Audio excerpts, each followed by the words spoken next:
रोज मेरे गली में इस टाइम झाड़ते हो, मुझे सीटी बजा के क्यों लाइन मारते हो। तो कोई और है मेरा पर पहुँच ना नोखा दो।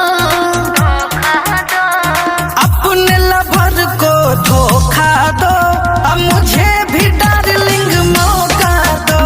आए अपने लवर को धोखा दो, मुझे भी डार्लिंग मौका दो।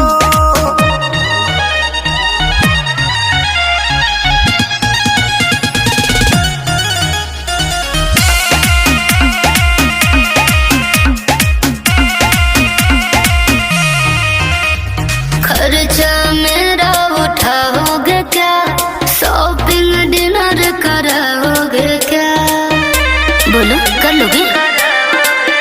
भूल जइबू भरवा के अपना, प्यार दे देंगे हम तुमको इतना।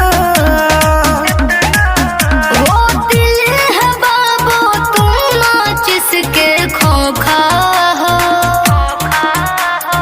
अपने लवर को धोखा दो, अब मुझे भी डार्लिंग मौका दो।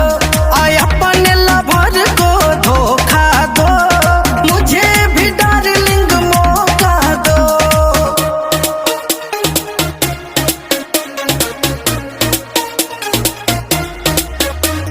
प्यार यदि करोगे खोल के, मैं पटूंगी